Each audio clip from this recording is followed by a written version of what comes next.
빅토르 위고가 쓴 작품 가운데 노틀담의 꼽추라는 유명한 책이 있죠.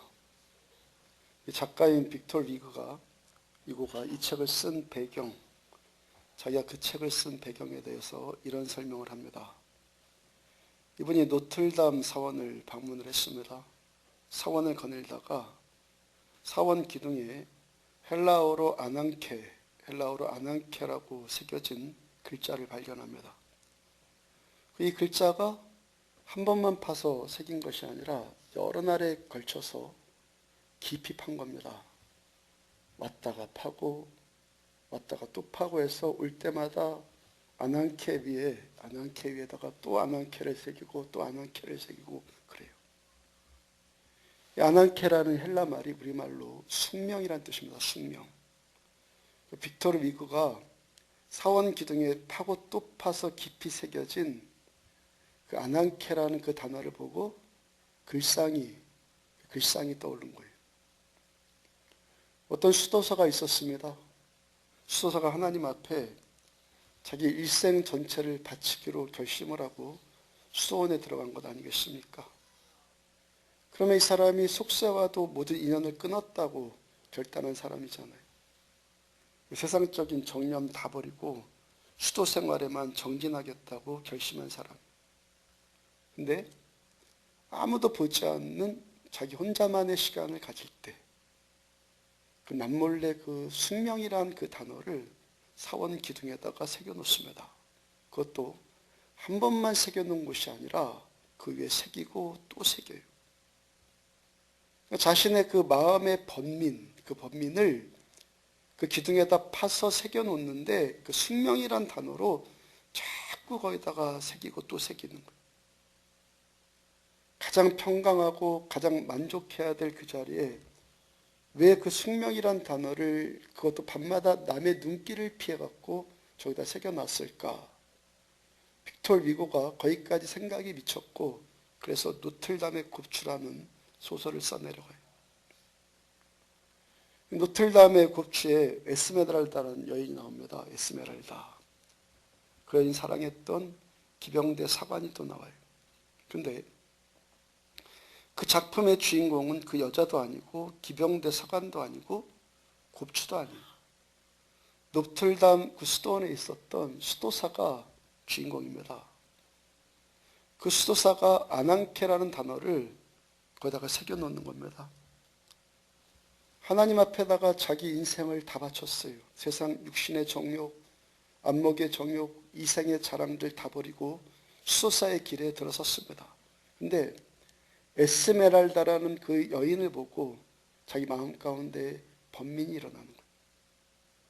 그 여인을 향한 사랑에 흔들리고 있는 자신의 번민을 숙명이란 단어 안에다가 새겨놓은 거예요. 이것이 인간의 인간됨이구나.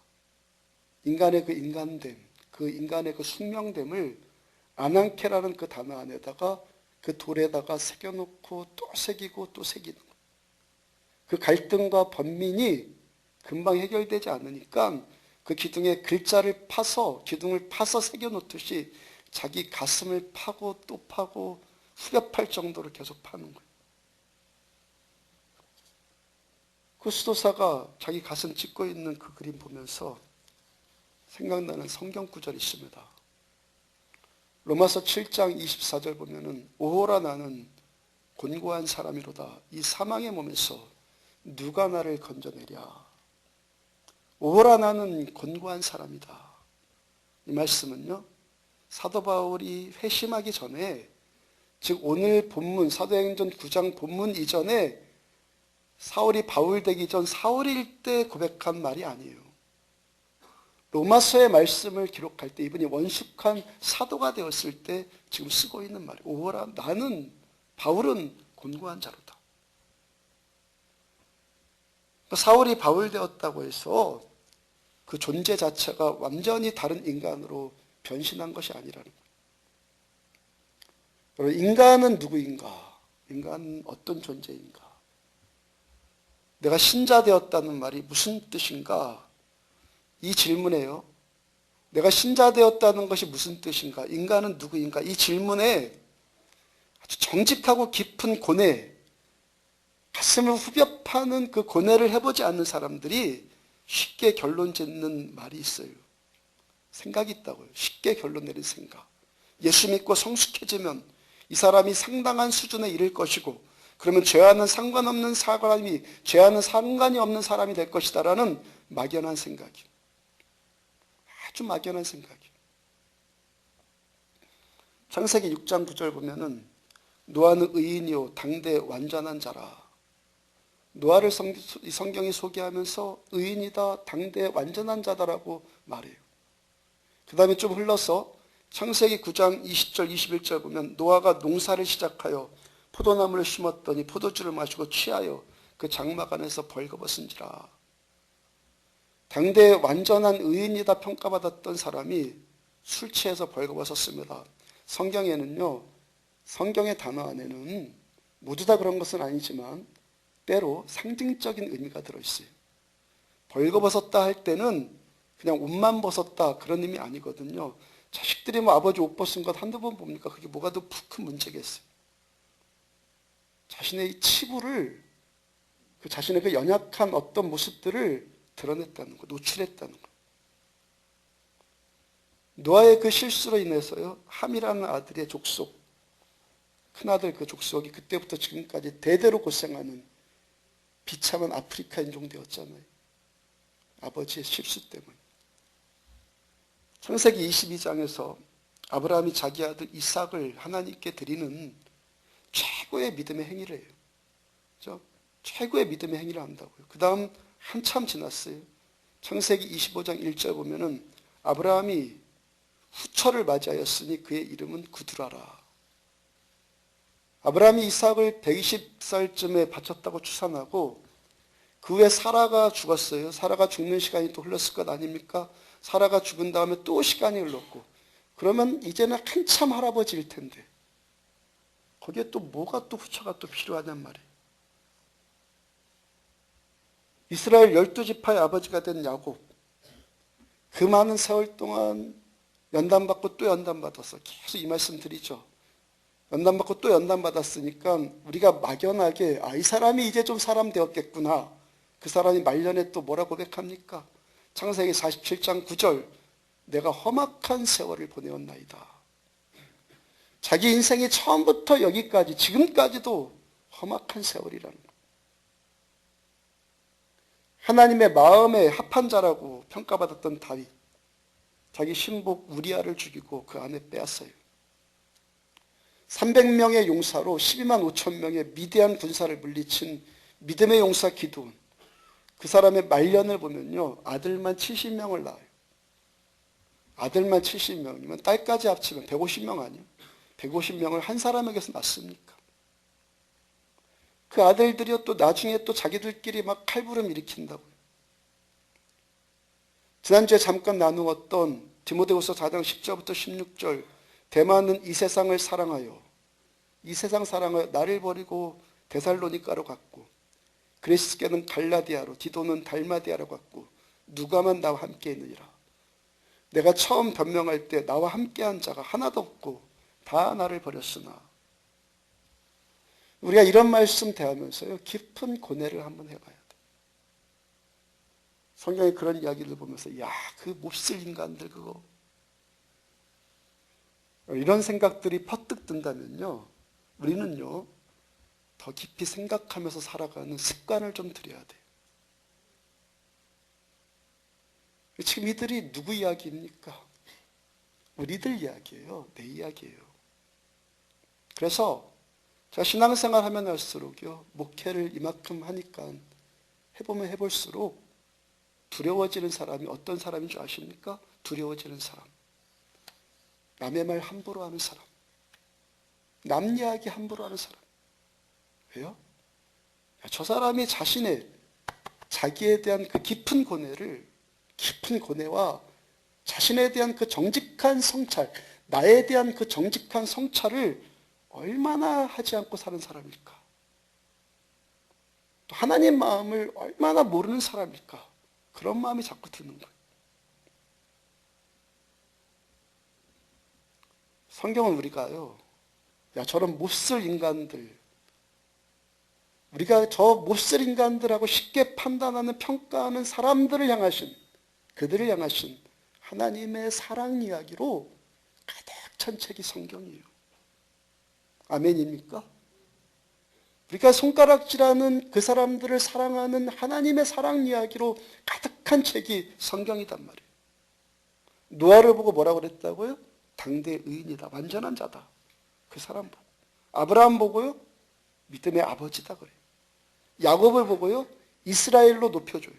다윗을 보고 하나님의 마음에 합한 자다. 기드온을 쓰셔서 300명으로 12만 5천 명을 이기게 하세요. 기드온 그럴 줄 하나님 아셨거든요. 사도 바울을 버렸다고 하는 사람들, 데마, 그레스게, 디도, 그 외의 사람들, 이들도 한때는 어떤 사람들이요? 하나님께서 다 복음을 위해서 쓰신 자들이란 말이에요. 지난주 예배 세미나 때 마지막 시간 주제가 영광이었잖아요. 영광. 우리가 하나님의 영광을, 어떻게 하나님의 영광을 알고 어떻게 우리가 하나님의 영광을 드러낼 수 있습니까? 좀 복습 좀 다시 한번 해보고 보충 좀 해봅시다. 하나님의 영광을 우리가 어떻게 알아요? 어떻게 하나님의 영광을 내가 드러냅니까? 많은 사람들이 뭐라고 퍼뜩 생각합니까? 퍼뜩. 내가 죄를 더 이상 죄 안 짓고, 그래서 계속 거룩해지고, 그래서 내가 천사와 같이 완벽해지면 그때 하나님의 영광이 드러나는 것보다 그렇게도 생각을 해요. 여러분들 그런 사람 보셨어요? 그런 사람을 보셨냐고요? 나부터가, 자신부터가 그런 모습 보셨습니까? 더 이상 죄 짓지도 않고 교회 다니까 막 거룩해지기를 시작하는데 점점 막 가속도가 붙어서 10년, 20년, 30년 지나니까 천사와 같은 자가 되었더라. 이런 사람 보셨어요, 여러분들? 오늘 예배 끝나고 저녁에 집에 가셔서 뭐 차 한 잔 부부끼리 차 한 잔 놓고 마주 앉아서 한번 진솔하게 이야기 한번 나눠보시라고요. 부부끼리. 여보, 이제 우리가 결혼한 지 20년, 30년 지났는데 내가 신혼초 때와 지금과 비교해서 내가 얼마나 천사같이 되었소? 다 웃죠? 다 웃음 나오죠? 그러니까 어떤 사람이 다른 사람 말 쉽게 하고 함부로 교훈하려고 하고 함부로 막 가르치려고 하면요, 그 사람이 얼마나 지금 둔하게 살고 있다는 증명입니까? 자신에 대해서 둔하게 살고 있다는 증명이에요. 성경이 우리에게 요구하는 것은요, 우리가 완벽한 자가 되어서 하나님께 영광 드리라, 그런 말 아니에요. 막연히 그렇게 생각하는 것이, 성경은 그 말씀 아니란 말이에요. 오히려 성경은 우리 생각과는 전혀 다른 말씀을 해요. 우리가 세상 사람들과 똑같은 자들이기 때문에 하나님께 영광 돌릴 수 있다, 그렇게 말씀을 하세요.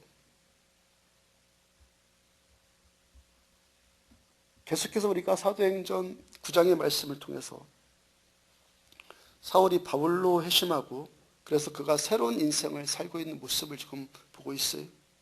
회심이란 말 무슨 뜻입니까? 회개해서 새 사람 되었다. 그러면 누가 회개했고 누가 새 사람 되었다는 말입니까? 사도행전 9장을 보라고요. 누가 회개하고 누가 새 사람 되었단 말이에요? 주인공은 바울인 것 같은데, 사울인 것 같은데 보시라고요.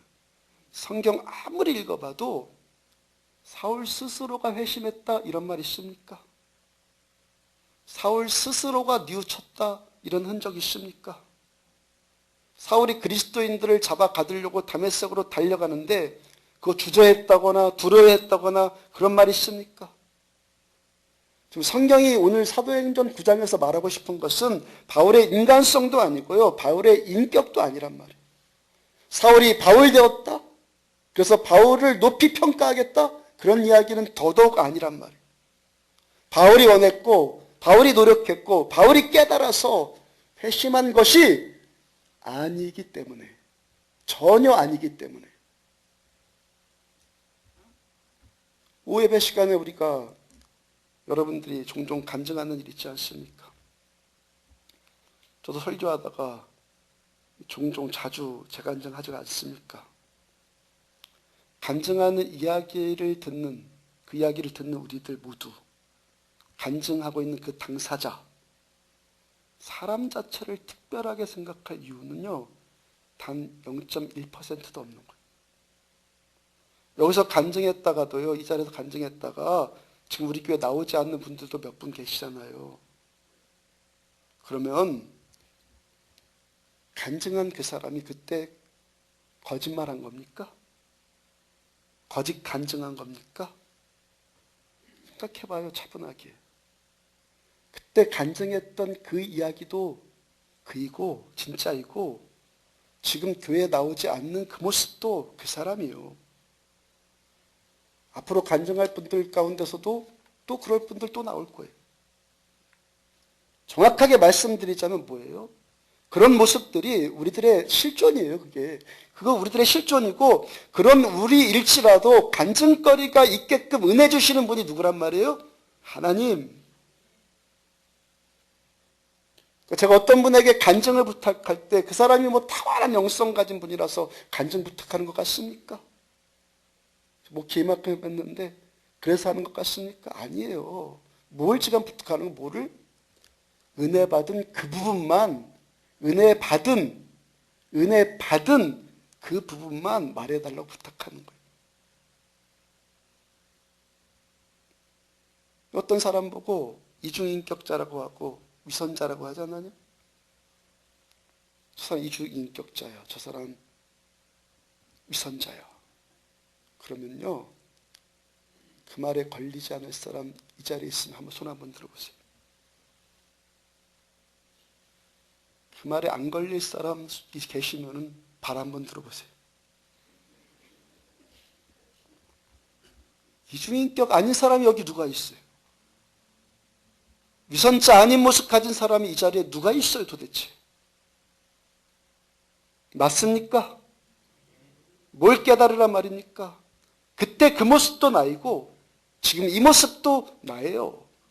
잘했을 때도 나이고 연약해서 쓰러졌을 때도 나입니다. 정직할 때도 나이고 거짓말 칠 때도 둘러댈 때도 나입니다. 지금 이 시간에 감동받고 예배드리면서 감동받는 것도 내 모습이고 교회 문을 나서자마자 또 연약에 휩싸여 있는 것도 내 모습이에요. 그나마 예배 가운데 있으니까 우리가 좀 괜찮아들 보이는 거예요. 예배 가운데 있으니까 그나마 좀 괜찮아 보인단 말이에요. 우리가 얼마나 겸손해져야 되겠습니까? 예배 세미나 둘째 날에 춤추며 기뻐하며 하나님 예배했잖아요. 기뻐서 춤추면서 오래 뛰었어요. 참 오랜만에 오래 뛰었는데. 많은 분들이 뛰면서 그런 생각했을지도 모르겠어요. 내가 이렇게 정말 영광 가운데 예배하는 자가 되어야겠다. 다짐한 분들 많이 계셨을 거예요. 그런데 다음날 새벽에 보니까요, 평상시에 거의 새벽 예배 빠지지 않았던 분들이 5명쯤 안 나왔어요. 생전 운동들 안 하시다가 밤늦게까지 그 뛰느라고 피곤하고 그러니까 팔다리가 결리니까 푹 쉬신 것 같은데 뭐예요? 지금 우리가 이렇다는 것이죠. 춤추고 뛰고 예배하는 모습도 내 모습이에요. 그리고 다음날 몸 아파서 안 나오는 것도 내 모습이라니까요. 그걸 왜 그거 갖고 이중인격자라고 그래? 다 그렇지. 근데 저는 왜 나왔어요? 저는 예배 인도해야 되는 목사니까. 선배 목사님들이 말씀하신 것이 생각이 나요. 선배 목사님 한 분이 어떤 말 하셨냐면은 하나님께서 우리들을 목사들을 왜 목사로 택하셨냐면은 이제부터 사람 만들어 놓으려고 목사로 택하셨대요. 여러분, 어떤 분이 왜 리더로 택한 맞습니까? 내가 잘해서가 아니에요. 이제부터는 잘하는 사람으로 만들어 놓으려고 하나님이 택하신 거예요. 로마서 3장 23절 보면은 모든 사람이 죄를 범하였음에 하나님의 영광에 이르지 못하더니 우리들 스스로 내 자체 내에서 하나님께 영광, 하나님의 영광에 이를 자들은 아무도 없다는 거예요. 모든 사람이 하나님의 영광에 이르지 못하더니, 한마디로요, 우리들 자체 안에서는 하나님의 영광에 이를 것이다라는 소망 자체가 없다는 거예요. 우리 어떻게 그러면 하나님의 영광이 됩니까? 어떻게 하나님께 영광 돌려요? 어떻게? 영광 돌리라 말씀하시는데 하나님 우리 보고 하나님께 영광 돌리라 하잖아요. 어떻게 우리가 영광 돌려요? 이 예배 가운데 하나님께서 영광의 빛을 비춰주시기 때문에 우리가 영광 안에 있는 거예요. 하나님이 영광의 빛을 비춰주시기 때문에 내 안에 있는 어떤 선함이나 착함이나 의로움이나 그런 걸로 영광 돌리는 것이 아니란 말이에요. 이 시간 영광이 임하니까 우리가 하나님의 영광을 조금이라도 경험할 수 있는 것이고, 그 영광에 취해서, 하나님의 영광에 취해서 내가 다시 하나님께 영광 올려드리는 거예요. 영광에 취해서 영광 돌린단 말이에요. 고린도후서 3장 18절에 그 말씀 정확하게 말해요. 우리가 다 수건을 벗은 얼굴로 거울을 보는 것 같이 주의 영광을 보매 그와 같은 형상으로 변화하여 영광에서 영광으로 이르니 곧 주의 영으로 말미암음이니이다. 영광이 임했어. 영광을 보매 그 영광에서 또 영광으로 이른다. 언제 우리가 변화된다고? 주의 형상으로? 주의 영광 볼 때. 주의 영광을 보매 주의 영광 볼 때. 내 의로움으로 사람이 변화될 수 있는 존재 아무도 없어요. 주의 영광을 볼 때만 우리가 바뀌는 거예요.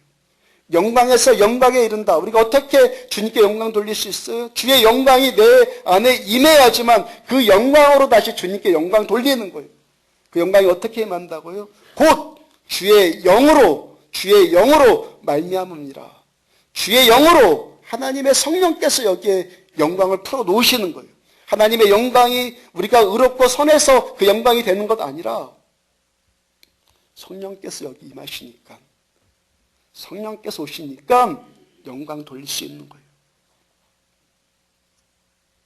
시편 기자가 노래하는 것 있어요. 시편 136편 1절을 비롯한 여러 구절들 보면은 여호와께 감사하라. 그는 선하시며 그 인자하심이 영원하시도다. 시편뿐만이 아니라 이 노래가 성경 전체에 하나님을 향한 노래예요. 내가 괜찮은 사람이다? 간증하는 것 아니에요. 하나님만 괜찮다고 간증하는 거예요. 하나님만 선하시고 하나님만 인자하시기 때문에 그 인자와 선하심이 영원하기 때문에 우리가 하나님만 높이는 거예요. 야곱과 같고 기드온과 같고 데마와 같고 그레스게와 같고 여건만 조금만 틀어지면은 다 바울 버리고 도망가는 자 같을지라도, 그런 자들일지라도 끝까지 나 사랑하시고 끝까지 내게 은혜 베풀어 주시는 하나님만 말하는 것이 간증. 하나님의 그 은혜가 임했기 때문에 우리가 주를 높이고 영광 올려드리는 거예요. 바울이요, 자신의 인격으로 그리스도인 되었습니까? 공부 많이 했기 때문에 예수님이 그리스도시고 살아계신 하나님의 아들이라는 사실이 깨달아졌습니까? 자기 수양 많이 해갖고 바리새인으로서 자기 수양 많이 했더니 예수님 만났습니까? 바울이요, 오늘 본문에서요, 회개하려고 해서 회개한 것도 아니에요. 오늘 본문에서 사울이 예수님 만나는 이 순간에 크게 뉘우쳤다는 그런 말이 있습니까? 제가 하나님 죽을 죄 지었습니다. 그런 말이 있습니까? 그런 말할 겨를도 없고요. 그럴 만할 힘도 없어요. 대신 무슨 말씀이 뭡니까? 너 이제부터 다메섹에 들어가라. 거기 가면 만날 사람 있다. 얼마나 일방적입니까? 바울 스스로가 잘나서 사울이 바울 된 것이 아니란 말이에요. 예수님께 사울이 사로잡히니까, 예수님께 사울이 붙들리니까, 포로가 되니까 사울이 바울 되더라는 거예요. 붙들리니까. 그냥 무작정 붙들리니까. 빌립보서 3장 12절 보니까 내가 이미 얻었다 함도 아니요 온전히 이루었다 함도 아니라 오직 내가 그리스도 예수께 잡힌 바 된 그것을 잡으려고 달려가노라. 사울이 바울 되고 바울이 바울로 유지되고 바울이 더 바울 되는 것은 어떤 길밖에 없다는 거예요? 예수께 잡힌 바 된 그것을 잡으려고 또 달려간다. 내가 자기 마음대로 살아서 기쁨이 아니라 예수님께 사로잡혀 사는 그 기쁨, 주님께 사로잡힌 그 기쁨을 아니까 이제부터 예수님께 더 사로잡히는 거예요. 처음에는 예수님의 강권에 의해서 멋모르고 수동적으로 사로잡혔어요. 근데 이제는 사로잡힌 자가 이 간격이 뭔 줄을 아니까 더 사로잡히는 자유, 더 포로되는 그 자유, 그 자유를 그리스도 안에서 누리고 싶다는 거예요. 사로잡히는 자유. 성 어거스틴이 이런 말을 했어요. 그리스도 안에서는 하나님을 사랑하는 자유 외에는 자유를 누릴 권한이 없습니다. 하나님을 사랑하는 자유 외에는 자유를 누릴 권리가 없습니다. 이 말 무슨 뜻이에요? 우리들이요, 하나님 사랑할 때만, 하나님 사랑 안에서만 진정한 자유를 누린다는 거예요. 그러니까 진정한 자유를 누리는 것은 내가 예수님께 더 포로로 더 사로잡힐 때만 그 자유의 감격을 누리게 된다는 거예요. 예수님께 사로잡혀야지만 그 순간에만 죄로부터 자유하거든요. 예수님께 사로잡히는 그 영광스러운 순간에만 우리가 신자다워지거든요. 그러니까 예수님께만 더 사로잡히고 싶어지는 거예요. 예수님께만 더 사로잡혀야지만 바울이 바울로 유지되어지고 성도가 성도됨을 유지할 수 있으니까. 유지입니다, 유지. 내가 예수님께 사로잡혀야지만 신자가 신자됨을 유지할 수 있으니까 예수님께 사로잡힌 바 된 그것을 잡으려고 더 달려간다는 거예요. 그래서 어떤 분들이 금요일 토요일 되면은 주일이 기다려진다 하는 거예요. 주일이 기다려지는 이 모습, 이것이요 신자됨의 가장 큰 증거예요. 술 안 먹고 담배 안 피우고 좀 더 윤리적인 인간이 되고 이런 것이 증거 아니에요. 안 들키는 데도 다 하잖아요, 그거요. 들키지 않고 다 하는 것 아니에요. 그게 신자됨의 증거 아니란 말이에요. 하나님의 영광 안에 머무르고 싶어져서 그 영광이 임재하는 참된 예배, 그 영광을 체험할 수 있는 이 참된 예배에 대한 목마름이 생기는 것, 이게 신자됨의 증거예요. 이 예배의 영광 안에 있을 때만 내가 나 같아지니까, 영광 안에 있을 때만 내가 사람다워지니까, 그 영광이 나를 너무 감격스럽게 해주고 그 영광이 나를 또 새롭게 해주고 주님의 영광이 나를 또 회복시켜 주니까 그 영광의 임재에 목말라지는 거예요. 술만 좋아하고 세상 재미밖에 모르는 어떤 사람이 죽었어요. 그 사람이 죽으면서도 걱정되는 것이 나는 틀림없이 지옥 갈 텐데. 그러다가 죽게 되었는데요, 베드로 사도께서 천국과 지옥문 사이에서 그 사람 보고 부르더니 너 지옥 갈래? 천국 갈래? 물어봅니다. 야, 이렇게 고마울 때가 다 있나? 야, 내가 당연히 지옥 갈 줄 알았는데 어떻게 나에게 저런 말을 다 물어보시나 하면서 그럼 저에게 자비를 한 번만 베풀어 주세요. 뭔 자비? 먼저요, 구경부터 좀 하게 해주세요. 그러지 하고는 먼저 천국에 가봤어요. 흰옷 입은 성도들, 천사들이 다 모여서 하나님을 찬양하고 영광 돌리는데 하나님을 예배만 드리는데 뒤에 좀 앉아있다 보니까 따분해서 못 견디겠거든요. 야, 천국은 별로 마음에 안 든다. 지옥에도 한번 가보자. 가봤더니요, 카지노도 있어요. 술집도 있습니다. 여자들도 많습니다. 찜질방 같은 데서 그 뜨거운 데서 막 고스톱 치고 뭐 하면서 왁자지껄 합니다. 자기가 평상시에 놀던 스타일입니다. 야, 이게 좋겠다. 베드로님, 나는 아무래도 지옥 체질인 것 같습니다. 그러니까 지옥 보내주세요. 베드로 사도가 그래라 하고는요, 천사 보고 쟤 좀 지옥까지 좀 바래다 줘라 그랬어요. 갔더니 카지노, 뭐 술집, 여자 온데간데 없고요, 탄광같이 깊은 굴 속으로 들어가서는 뜨거운 물 속에서 일만 죽도록 시키는 거예요. 아, 이거 지난번에 보여줬던 것과는 말이 다르지 않습니까? 천사가 하는 말이, 지난번에 갔을 때는 관광비자로 간 거고 이번에는 영주권 비자다.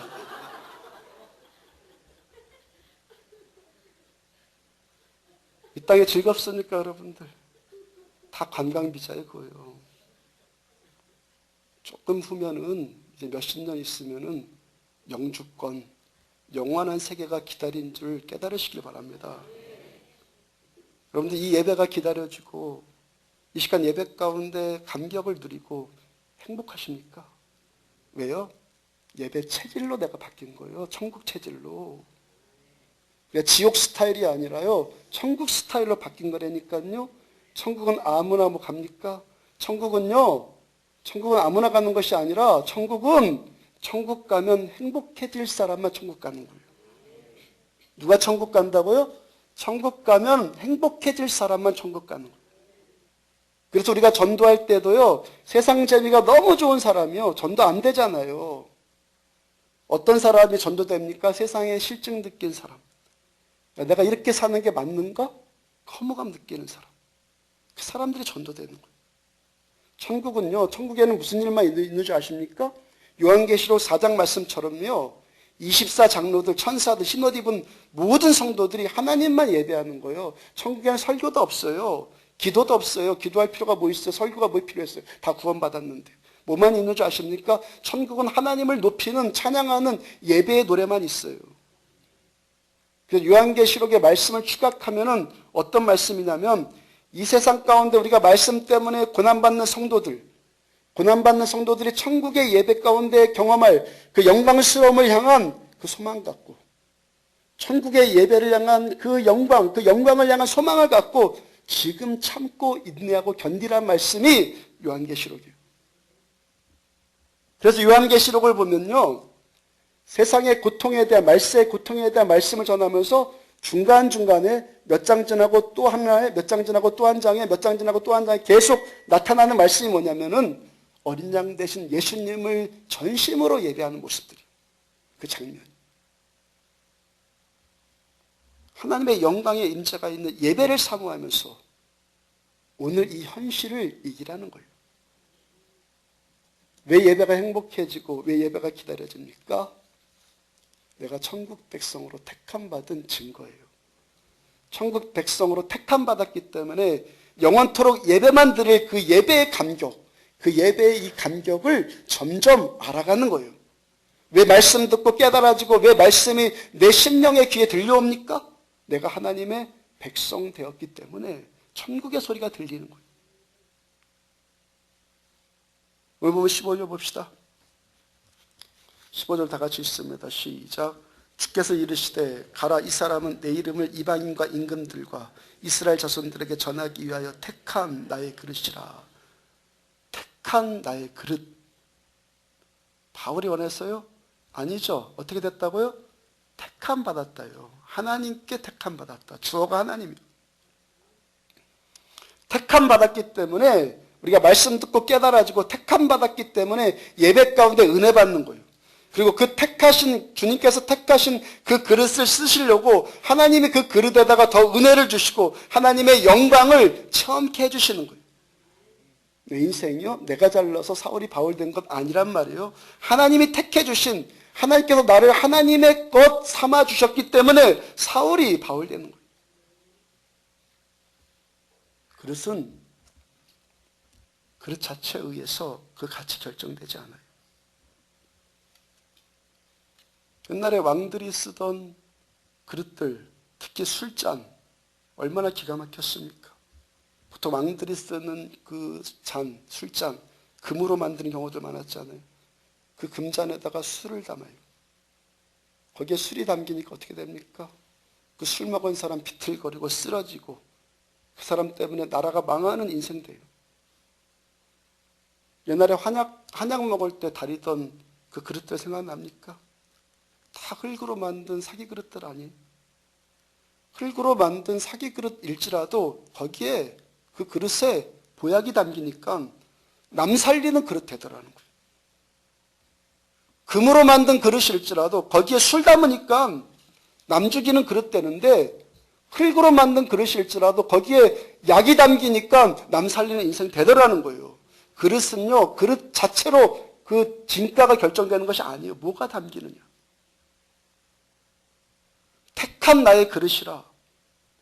택한 나의 그릇이라. 사도 바울이 처음 예수님 만나면서 들은 이 오늘 본문의 이 음성, 나중에요, 그 깨달음의 깊이가 더해져서 기록한 말씀이 있어요. 고린도서 4장 7절. 우리가 이 보배를 질그릇, 택한 나의 그릇, 질그릇에 가졌으니 이는 심히 큰 능력은 하나님께 있고 우리에게 있지 아니함을 알게 하려 함이라. 택한 나의 그릇이라. 우리가 이 보배를 질그릇에 가졌으니, 이 두 말씀 합쳐보면 어떻게 됩니까? 우리들 다 질그릇 같을지라도 하나님께서 택하신 이 질그릇에다가 하나님께서 하나님의 보배를 담으시겠다는 거예요. 질그릇 자체가 보물이 아니라 질그릇 안에 들어계신 주님께서 보물이시기 때문에 우리가 예수님 같이 되는 거예요. 내 안에 예수님이 들어오셔야지만 내가 예수님 같이 되는 거예요. 2차 세계대전 때 순교당한 독일의 신학자 보네퍼가 쓴 옥중서신, 조그만 책인데 얼마나 탁월한 책인지 몰라요. 그 가운데 기록한 책이 시입니다. 보네퍼가 어느 날 옥중에서 스스로에게 이렇게 물어봐요. 나는 어떤 자일까? 틈틈이 좀 물어보시길 바랍니다. 아주 탁월한 질문이거든요. 이 질문, 나는 어떤 자일까? 나는 어떤 자일까? 그럼 스스로 질문해놓고 그 다음에 또 이렇게 스스로 대답을 해요. 이 고독한 물음이, 이 고독한 질문이 나를 비웃는다. 내가 어떤 자일까? 한번 스스로 질문해 보니까 내가 너무 형편없고 초라하고 자기를 막 비웃더라는 거예요. 그런 느낌이 들더라는 거예요. 그러면서 계속해서 이렇게 시를 씁니다. 내가 어떤 자이건. 아, 하나님이여, 당신은 아십니다. 내가 누구이든 선하든 악하든 성공했든 실패했든 건강하든 병들었든 나는 분명히 당신의 것입니다. 도대체 나는 누구입니까? 나 자신도 모릅니다. 그렇지만 당신은 아십니다. 나는 당신의 것입니다. 나는 당신의 것이라는 이것만은 분명합니다. 하나님의 자녀들이 우리들 내가 내 인생 산다고 오해하지 마시기 바랍니다. 하나님께 사로잡힌 하나님의 소유된 택함받은 하나님의 그릇된 우리들의 인생은 하나님께서 계획하신 대로 가는 거예요. 사도 바울께서 자기가 바리새인이에요. 최고의 사람이라 그랬죠. 바리새인. 가문 자랑해 그랬어요. 배운 것 자랑합니다. 가진 것 자랑합니다. 그러면 그를 통해서 세상이 바뀌었겠습니까? 많이 배운 사람 때문에 세상이 감동받습니까, 여러분들? 이 시대 우리 대한민국 상황에서 웬만하면 다 배운 사람들 아니에요? 많이 배웠다고 해서 죽은 자가 살아나는 능력이 나타나냔 말이에요. 사도 바울을 통해서 죽은 자가 살아나잖아요. 많이 배웠다고 해서 그 능력이 나타납니까? 바리새인이라는 직분을 가졌다고 해서 내 지위가 신분이 바리새인이라고 해서 병든 자가 그를 통해서 치유받습니까? 하나님께서 바울을 하나님의 그릇으로 택하셨고 그를 하나님이 쓰셨기 때문에 지극히 큰 능력이 바울에게서 나타나지는 거예요. 바울이라는 그 껍데기들, 바리새인이라는 그 껍데기들이 다 깨져버리고 사도 바울이 그래서 뭐라고 합니까? 나는 그 모든 것들을 다 배설물로 여긴다. 그걸 배설물로 여기고 껍데기들이 다 깨져버리니까 하나님이 바울로 쓰시더라고요. 막달라 마리아가 평생 모아두었던 그 옥합이 언제 빛을 발합니까? 주님 앞에서 그 옥합을 깨버리니까, 그 옥합이 깨져버리니까 그 안에 들어있던 향유가 향기를 발하기 시작하잖아요. 그 껍데기가 만약에 깨지지 않았다면요, 그 인생, 막달라 마리아의 인생이요, 결혼 지참금 정도의 인생, 그 정도로 끝났을 거예요. 근데 주님 앞에서 그 옥합이 깨져버리니까 온 인류를 구원할 십자가의 길을 예비하는 영광스러운 인생이, 저 여인이 하는 일이 영원 만대까지 기억되리라 주님이 말씀하시잖아요. 우리들의 생애가 어떻게 아름답게 완성되어집니까? 질그릇들 깨지기를 축복합니다. 이 질그릇 깨져야지만 질그릇 안에 있는 보화가 빛을 발하는 거예요. 질그릇이 깨져야지만 우리 하나님께서 나를 택해 주신 목적대로 우리가 쓰임 받는 거예요. 흙으로 와서 흙으로 돌아갈 인생, 자랑할 게 뭐가 있어요? 무엇만 우리의 자랑이 되어야 합니까? 저 여러분들은 깨어진 질그릇이 자랑되기를 축복합니다. 내가 깨짐으로 인해서 드러나지는 그 보화들, 주님의 것들, 예수님 자체, 주님만 저와 여러분들의 자랑되기를 축복합니다. 이 질그릇 안에 하나님의 은혜, 하나님의 말씀, 주님 자체 더 담겨져서 저 여러분들 하나님께서 택하신 원래 목적대로 우리들의 인생 그렇게 아름답게 쓰임받기를 주의 이름으로 축복합니다.